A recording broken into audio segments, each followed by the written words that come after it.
কিশোরগঞ্জের কটিয়াতি উত্তর পাইকশা গ্রামে স্ত্রীর হাতে স্বামীর মৃত্যুর অভিযোগ উঠেছে। কিশোরগঞ্জ জেলা প্রতিনিধি সোহানুর রহমান বাপ্পিয়ের পাঠানো প্রতিবেদনে দেখুন বিস্তারিত। তৈয়ব আলীর ছেলে শাহিন মিয়া মা বাবা এবং প্রথম স্ত্রীকে নিয়ে গঠিত ছিল তার পরিবার। প্রথম স্ত্রীকে বিয়ে করার পর তার সন্তান ছিল 3 মেয়ে এবং পরে সম্পর্ক করে দ্বিতীয় বিবাহ করেন ঝর্ণা আক্তারকে। ঝর্ণা আক্তার একটি বেসরকারি ক্লিনিকে চাকরি করতেন। দ্বিতীয় স্ত্রীর সাথে বাসা ভাড়া থাকতেন শাহিন মিয়া। 13 তারিখ বুধবার রাতে আনুমানিক 12টার সময় তার স্ত্রী শাহিন মিয়ার পিতাকে ফোন করে জানায়, আপনার ছেলে অতিরিক্ত ঘুমের ট্যাবলেট খেয়ে ফেলে।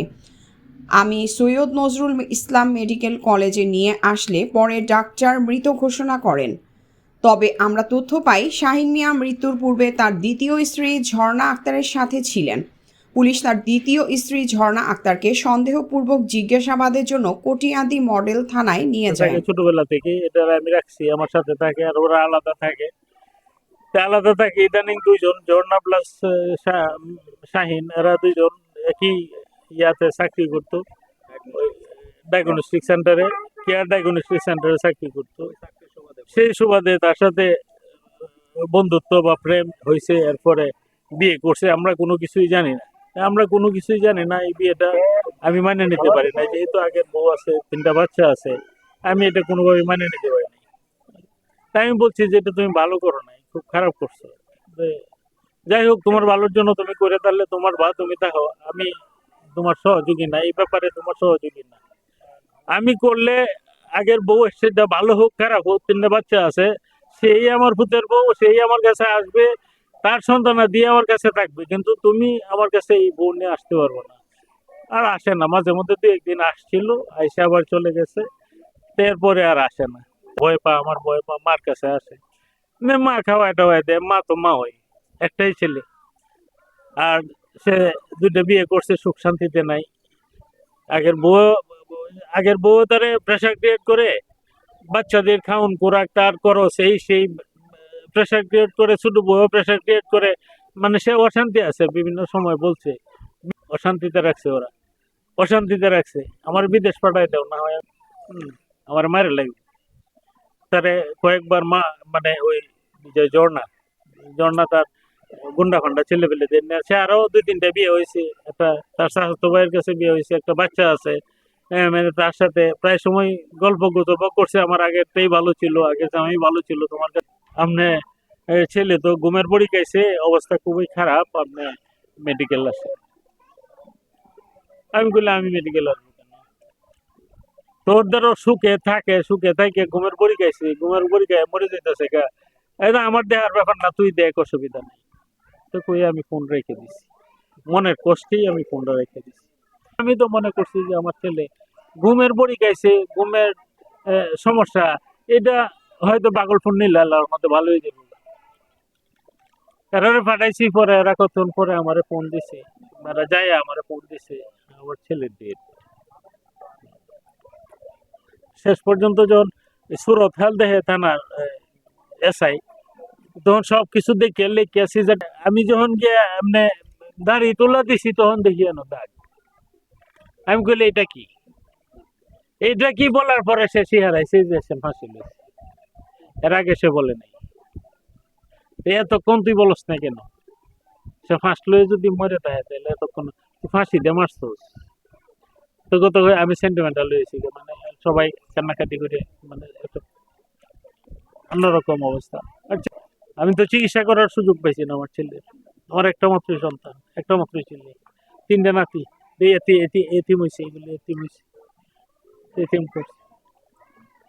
আমি আমি বিচার চাই, সর্বোচ্চ আমি যোগ্য বিচার চাই, অপরাধীর বিচার চাই, খুনির বিচার চাই। সে খুন করছে, আমার ছেলেকে হত্যা করছে, সে গলা ফাঁস লাগাইয়া, তার এর আগেও গুন্ডা ফান্ডা লই আমার তো গেছে, সে কোনো গুন্ডা ফান্ডা দিয়ে আমার ছেলেরা মারাই সে নাটক করছে যে আমার ছেলে বড়ি খাইছে। আমার ছেলে বড়ি খাইলে তো বড়ি খাই এমনি ঘুমাই গেল, সে হ্যাঙ্গিং হইলো কিভাবে? সে ফাঁসি লইলো কিভাবে? বড়ি খাইলে তো সে ঘুমাই যাওয়ার কথা, সে ফাঁস লইলো কেমনে? তারে ফাঁসে ঝুলাইয়া অভিনয় করছে। আগে সে মানে গলাতে রশি লাগাইয়া বোধহয় টান দিছে, টান দিয়ে হয়তো মারছে, কিংবা জুলাইয়া মারলেও এরা জুলাইয়া মারছে, কিংবা কিভাবে মারছে আমরা তো দেখছি না। আমি যতটুকু বিশ্বাসী সেটা হত্যাকাণ্ড। আমার ছেলের হত্যা করছে, আমার ছেলের হত্যার আমি বিচার চাই। কি আছে যে খুন করছে, এটা আমার মতে এটা আগে থেকে প্ল্যানিং করা, তারপরেও মানে বিভিন্ন ভাবে প্রেসারে রাখার পরে প্ল্যানিং ভাবে সবাই মিলে খুন করছে। তো এটা সর্বোচ্চ বিচার দরকার আর কি। যে যেরকম খুন করছে এটা যতটুক সর্বোচ্চতা যতটুক আছে, এটা আমি চাই একদম মানে সর্বোচ্চ বিচার যাক এটা, আর কিছু না, মানে বিচার হোক, সর্বোচ্চ বিচার হোক তাদের যারা এটার সাথে জড়িত ছিল। মাইরা লাগছে তো কি বলবো, ভাই কোনো কথা আসে না তো। আপনাকে যে কল দিছিল আপনার হাজবেন্ড কি মনে হয় কল দিছিল, তাই না? জি, আমার হাজবেন্ডের নাম্বারে কল দিছে বউয়ে, আচ্ছা কল দিয়ে কান্নাকাটি করতেছে। পরে আমার হাজবেন্ড চিনে না, আমাকে নিয়ে দিচ্ছে। পরে বলতেছে এই মহিলাকে দেখো, পরে ধরার পরে বলতেছে আপা আপনার ভাইয়ের ঘুমের ওষুধ খাইছে। আমি বলছি যে না, আমার ভাই ঘুমের ওষুধ খায় নাই। পরে বলতেছে তাড়াতাড়ি বাঁচান আমার আপনার বাইরে, আমারও জেলো দিলে দেন যা করে। এই শেষ কথা হয়েছে আমার ভাইয়ের সাথে, আমার ভাইয়ের বউর সাথে। ভাই আমার মধ্যে কথা আয় না ভাই। আর ওইটাই সবার ছোট, আরেকজন বড়, একজন মেজো। তে দ্বিতীয় স্ত্রী এখানে সে থাকাকালীন সে তাকে ষড়যন্ত্র করে তারে হত্যা করা হয়েছে। সে ঘুমের বড়ি খায় নাই। আর আমার বাইরে ফাঁসিতে ঝুলাইয়া মারা হয়েছে। আর আমরা এটা বিচার ফাঁসি চাই, সুস্থ বিচার চাই, যাতে সুস্থ বিচার হয়।